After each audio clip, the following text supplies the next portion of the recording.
सलाम वालेकुम। मैं हूं आपका होस्ट एमजी और आप देख रहे हैं मेरा चैनल क्रिकेट विद MZ23।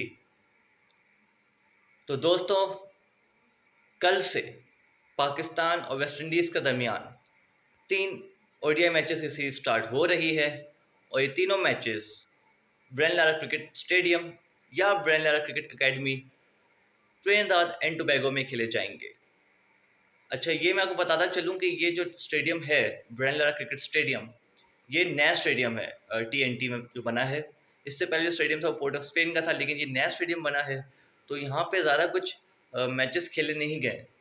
तो इसमें हम आएंगे, बात करता हूँ इसमें कि यहाँ पे क्या स्टैट्स हैं, क्या इसके फिगर्स, इस पर बात करता हूँ। लेकिन जैसे कि आपने टाइटल पढ़ ही लिया होगा कि the big boys are back, तो सबको पता है बिग बॉयज़ कौन है। मोहम्मद रिजवान एंड बाबर आजम दोनों टीम में वापस आ चुके हैं और ऑब्वियसली वो तो आना ही था क्योंकि ओडीआई टीम है। ओडीआई टीम में तो खैर दोनों की जगह ऑब्वियसली बनती है। और T20 में ठीक है, सवालात हैं, स्ट्राइक रेट्स का इशू है और मसले मसाइल हैं, लेकिन जहाँ ओडीआई और टेस्ट टीम की बात होगी तो वहाँ पे ये दोनों 100% खेलेंगे और खेलते हुए नज़र आएंगे भी। और अच्छा लगेगा इन दोनों को पाकिस्तान के कलर्स में फिर से खेलते हुए आफ्टर चैम्पियंस ट्रॉफी, जो कि बिल्कुल भी याद करने का दिल नहीं चाहता जैसे परफॉर्मेंस थी पाकिस्तान की उसमें। लेकिन उसके बाद उसके पास मेरे ख्याल से ये एक पहला इवेंट होगा या पहली सीरीज़ होगी, बायलैटरल सीरीज़ होगी या जो भी बोलते हैं आप, फॉर्मेट होगा जिसमें दोनों जो है हमें जो है वो पाकिस्तान के कलर्स में दिखेंगे और उनको कहते हैं ना कि भाई एक गुड लक विश करते हैं दोनों को कि भाई वो आएँ, अच्छा परफॉर्म करें। स्पेशली बाबर जो कि जिनको ख़ास तौर पे रन्स की बहुत ज़रूरत है और क्योंकि उनका एक कहते हैं ना, उनका एक लेवल बना हुआ है, एक क्लास है, उनका एक वो जो जिस पे जो उनको कहते हैं ना कि भाई जिस पे उनको रखा जाता है। तो भाई उम्मीद यही है कि भाई बाबर क्योंकि काफ़ी समय क्रिकेट नहीं खेली है, वो एक ब्रेक पे भी हैं। अ, उम्मीद यही करते हैं कि वो अच्छी फ़िटनेस के साथ आएँगे और अच्छा स्कोर करेंगे और पाकिस्तान को मैचेस में अच्छा परफॉर्म भी करेंगे और जितवाएंगे भी। लेट्स होप इंशाल्लाह ऐसा ही हो। मोहम्मद रिजवान जो कि कैप्टन है पाकिस्तान स्क्वाड के ओडीआई फॉर्मेट के, इसमें कोई दो राय नहीं है। और ऑब्वियसली बात है कि वो भी काफ़ी अर्से बाद हमें पाकिस्तान के कलर्स नज़र आएंगे। तो बड़ी नज़रें होंगी बाबर के ऊपर और मोहम्मद रिजवान के ऊपर कि वो कैसे परफॉर्म करते हैं इस ओडीआई सीरीज़ में। और पर्सनली मुझे यार मोहम्मद रिजवान की कैप्टनसी ओडीआई फॉर्मेट में कुछ ज़्यादा बुरी लगती नहीं है। अच्छी कैप्टनसी उन्होंने की है पास में भी। और वो अलग बात है जो चैंपियंस ट्रॉफी में जो हुआ उस पे हम कभी बात कर चुके हैं पहले भी, जब चैंपियंस ट्रॉफी हुआ भी था और जिस तरीके से पाकिस्तान की परफॉर्मेंस थी और जिस तरीके से पाकिस्तान की टीम की सिलेक्शन थी, खास तौर पे सिलेक्शन के ऊपर बहुत बड़ा क्वेश्चन मार्क था और उस सिलेक्शन की वजह से ही पाकिस्तान को कहीं न कहीं बहुत बड़ा जो है वो सेटबैक मिला था चैंपियंस ट्रॉफी में। लेकिन उसके अलावा अगर हम बात करें जो ट्राई नेशन सीरीज़ जो हुई थी उसमें भी पाकिस्तान को मेरे ख्याल से जीतना चाहिए था, लेकिन उसमें पाकिस्तान फाइनल में हारा था अगेंस्ट न्यूज़ीलैंड। और फिर उसके बाद उससे पहले लेकिन जो पाकिस्तान परफॉर्मेंस दी थी ऑस्ट्रेलिया में, जो ऑस्ट्रेलिया को सीरीज़ हराई थी, फिर साउथ अफ्रीका में सीरीज़ हराई थी, 3-0 क्लीन स्वीप करके आए थे। तो भाई ये सारे एक्colades जो हैं वो मोहम्मद रिजवान के नाम हैं। और पर्सनली मुझे मोहम्मद रिजवान की कैप्टनसी से वनडे और ओडीआई फॉर्मेट ज़्यादा कुछ कहते हैं कि ज़्यादा कुछ शिकायत नहीं है। ऑब्वियसली वो इतने अरसे बाद वापस खेलने के लिए आ रहे हैं टीम में, तो उनसे अब देखते हैं कि वो उनमें कोई रस तो नहीं है और अब उनका बल्ला सी चल भी रहा है, नहीं चल रहा है, क्योंकि आपको पता है जब एक क्रिकेटर अगर लंबे अरसे तक अगर क्रिकेट ना खेल रहा हो, उनका फॉर्म कैसा है, वो किस टच में है, ये सब चीज़ें देखनी पड़ेंगी। लेकिन उम्मीद करते हैं कि वो आएँगे और अपना एक अच्छा इंप्रेशन छोड़ेंगे जैसे उन्होंने पहले भी छोड़ा था। और बाबर आज़म यही उम्मीद करते हैं बाबर से कि भाई बाबर आए, अब रेस्ट के बाद आ रहे हैं, बड़े ब्रेक के बाद आ रहे हैं, थोड़ा-सा प्रेशर कम होगा उनके ऊपर और डिलीवर करें पाकिस्तान के लिए, क्योंकि पाकिस्तान को बाबर के रन्स चाहिए। और ये ऐसे भी ओडीआई फॉर्मेट बाबर का ही फॉर्मेट है। यहाँ बाबर आपको रन्स करते नज़र आते भी हैं और ये उम्मीद यही करते हैं कि बाबर यहाँ पे अच्छे रन्स करते नज़र आएँगे। मैच की तरफ चलूँ तो मैच जो है वो आपको जैसे मैंने बताया कि ब्रायन लारा क्रिकेट स्टेडियम में खेला जाएगा।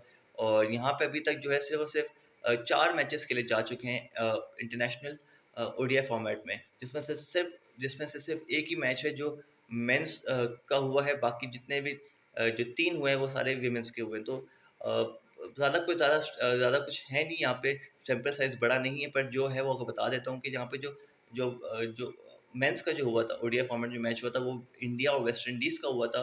अगस्त 1 2023 में 2 साल पहले आप लगा लें, यहाँ मैच हुआ था इस वेन्यू के ऊपर जहाँ पे पाकिस्तान और वेस्ट इंडीज़ के दरमियान 3 ओडीआई मैच खेले जाएँगे। और यहाँ पे हुआ ये था कि भई इंडिया ने पहले बैट किया था और इंडिया ने पहले बैट करते हुए 351 फॉर 5 स्कोर लगाया था, जो जो कि वो मैच इंडिया ने बहुत आसानी से 200 रन से जीता था।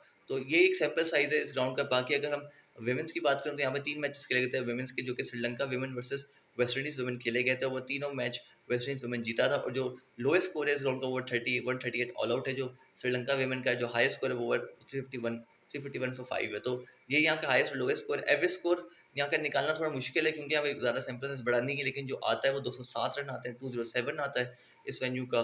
और पिच, अगर हम पिच की बात करें तो पिच जो है थोड़ी स्लो है इन नेचर, और स्पिन फ्रेंडली ट्रैक है। तो यहाँ पे अगर आपको स्पिनर अगर विकेट लेते हुए दिखें तो ज़्यादा आपको चौंकने की ज़रूरत नहीं है, क्योंकि ये यहाँ पे स्लो विकेट है और स्पिन फ्रेंडली फ्रेंडली विकेट है। और यहाँ पे अगर जो टीम मेरे ख्याल से 255 255 से 270 के अंदर कहीं भी स्कोर करेगी, वो एक अच्छा चांस होगा उसका जीतने का। टॉस यहाँ पे 4 टॉसेस हुए हैं, तो ज़्यादा टॉस मैटर भी नहीं करता। 2 टॉस टीम बैट फर्स्ट जीतते हैं, मतलब मैचेस जीते हैं, 2 मैचेस टीम बॉलिंग फर्स्ट जीते हैं। तो ये भी 50-50 रिकॉर्ड, इसका रेशियो ज़्यादा कुछ है नहीं। तो सैंपल साइज़ छोटा है इस वेन्यू का, और पाकिस्तान अपना पहला मैच खेलेगी इस वेन्यू के ऊपर, तो यहाँ पे पाकिस्तान का भी ज़्यादा कुछ बड़ा सैंपल साइज़ नहीं है। जो हाँ पिछला ग्राउंड था पोर्ट ऑफ स्पेन, जो पिछला ग्राउंड था टीएनटी का जो पोर्ट ऑफ स्पेन था, वहाँ पे स्टैट्स अलग थे, लेकिन क्योंकि वेन्यू चेंज है तो यहाँ पे उसके स्टैट्स का कोई तुक नहीं बनता है अक्सर पेश करने का, तो उसके स्टैट्स मैं रखूँगा नहीं आपके सामने। इस वेन्यू का ज़्यादा कुछ स्टैट्स नहीं है, वो मैं उसमें रख चुका हूँ। तो एलियन कंडीशंस तो नहीं है, ऑब्वियस सी बात है वेस्ट इंडीज़ की, आपको तमाम पिचेस ऐसी स्लो मिलती नेचर में, और वहाँ पे जो है वो स्पिन को काफ़ी मदद मिलती भी है। मेजॉरिटी पिचेस ऐसी ही हैं वेस्ट इंडीज़ की, और मेरे ख्याल से पाकिस्तान को जो है यहाँ पे अच्छा करना चाहिए सीरीज़ में, और मुझे लगता है कि पाकिस्तान को सीरीज़ जीतनी चाहिए। एटलीस्ट 2-1 तो जीतनी चाहिए, लेकिन 3-0 मैं चाहता हूँ पाकिस्तान इस सीरीज़ को जीते। क्योंकि अगर ऑन पेपर, अगर मैं दोनों टीम्स को अगर ऑन पेपर रखूँ सामने, तो मेरे ख्याल से पाकिस्तान की टीम काफ़ी बेहतर भी है, बैलेंस्ड भी है, और पाकिस्तान की टीम में साइम अयूब के वापसी आने से तो काफ़ी हद तक जो है वो ओपनिंग पेयर में ज़्यादा बेहतर हो जाती हैं। तो मेरे ख्याल से पाकिस्तान की टीम थोड़ी सेटल लगती है। अब पाकिस्तान की प्लेइंग 11 क्या होगी ये तो कल ही पता चलेगा टॉस के ऊपर, लेकिन अगर आप मुझसे पूछेंगे तो मैं आपके साथ प्लेइंग 11 रख सकता हूँ। हाँ, इसमें आपको एक चीज़ बताता चलूँ कि फ़खर ज़मान, जो कि सेकंड टी20 आई के दौरान जो है जिनको हैमस्ट्रिंग इंजरी हुई थी, वो ओडीआई सीरीज़ से रूल आउट हो चुके हैं। वो इस सीरीज़ में शामिल इस सीरीज़ में नहीं खेलेंगे, ओडीआई सीरीज़ में नहीं खेलेंगे, और वापस पाकिस्तान भी आ चुके हैं। और उनकी जगह पे फिलहाल पीसीबी ने कोई रिप्लेसमेंट अनाउंस नहीं की है। मैं सुबह गो थ्रू कर रहा था पीसीबी की वेबसाइट पे, आगे जब देख रहा था कि कोई उनकी जगह पे कोई रिप्लेसमेंट अगर पीसीबी ने भेजी हो, लेकिन ऐसा कुछ सामने नज़र नहीं आया है। तो मेरे ख्याल से फ़खर ज़मान की जब कोई रिप्लेसमेंट नहीं आई, और लाइकली कल जो ओपन करेंगे वो अब्दुल शफीक और साइम अयूब ही करेंगे। 1 डाउन जो है वो बाबर आज़म होंगे, 2 डाउन रिज़वान, 3 डाउन सलमान, 4 अब देखते हैं कि नंबर 6 पे कौन खेलता है। क्या हसन नवाज़ को डेब्यू करवाती है पाकिस्तान क्रिकेट मतलब मैनेजमेंट, या फिर यहाँ पे जो है हमें नवाज़ और अ, नवाज़ और फ़हीम 2 ऑलराउंडर्स देखने को मिलेंगे। फिर नीचे जो आपके 3 बॉलर्स हो गए, हसन अली हो गए, नसीम शाह की वापसी हुई है टीम में, वापस आए नसीम शाह। उनकी फ़िटनेस देखनी पड़ेगी, उनका भी पेस देखना पड़ेगा, क्योंकि वो भी काफ़ी अरसे बाद जो है वो पाकिस्तान कलर्स नज़र आएँगे, और फ़िटनेस उनकी देखनी पड़ेगी, क्योंकि जितना उन्होंने लास्ट टाइम खेला था तो वो काफ़ी एवरेज नज़र आए थे। तो देखना पड़ेगा वो क्या करते हैं यहाँ पे, कि शाहीन शाह हैं ऑब्वियसली, और अब स्पिनर कौन खिलाता है पाकिस्तान की, देखना पड़ेगा। पाकिस्तान कल स्पिनर एक ही स्पिनर को रखती है, या तो सुफियान को रखती है या तो अबरार को रखती है। मेरे ख्याल से पाकिस्तान अबरार की तरफ ज़्यादा लीन होगा, क्योंकि जो उसका एक्सपीरियंस है ओडीआई फॉर्मेट में, प्लस जो लॉन्गर फॉर्मेट्स वो खेलता भी है, तो मेरे ख्याल से अबरार को चांस मिलेगा, और अबरार आपको शायद प्लेइंग 11 में दिख जाए आपको। तो मेरे ख्याल से पाकिस्तान का यही मोरल स्क्वाड होना चाहिए जो मैंने इसमें रखा है। आगे कुछ टॉस पे पता चलेगा जो भी होगा। कुछ प्लेयर्स अंदर हुए हैं, कुछ प्लेयर्स बाहर हुए। हारिस रऊफ इस टीम में नहीं आपको नज़र आएँगे, साहिब ज़रा फरहान नज़र नहीं आएँगे, क्योंकि टी20 स्क्वाड में थे। वनडे में जो है वो मैंने आपको बताया, जैसे कि बाबर आए हैं, रिज़वान आए हैं, अब्दुल शफीक आए हैं, नसीम शाह आए हैं, तो ये कुछ लोग प्लेयर्स की एंट्री हुई है, और टी28 से कुछ प्लेयर्स बाहर हुए हैं। ओवरऑल मैं सीरीज़ अच्छी होनी चाहिए, और प्रीव्यू इसका यही है कि भई जब सैंपल साइज़ छोटा है तो मैं क्या प्रीव्यू दूँ इसका, मैं आपको क्या सामने रखूँ?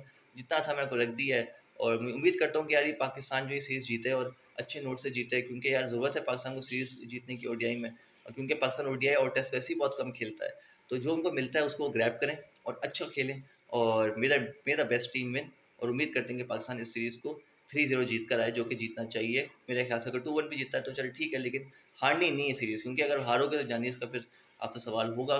ये हारना बनता नहीं है आपका ये सीरीज़, क्योंकि टीम आगे कोई इतनी स्ट्रॉन्ग नहीं है वेस्ट इंडीज़ की। अगर यहाँ से हारोगे तो अपनी आप पुअर क्रिकेट से हारोगे, और अपनी आप वो कहते हैं ना कि नालायकियों से हारोगे, सीधी-सी बात है। तो आपको ये चीज़ हारना बनती ही नहीं है। एटलीस्ट 2-1 आपको सीरीज़ जीतनी चाहिए, 3-0 तो वैसे ऑन द कार्ड्स होना ही चाहिए।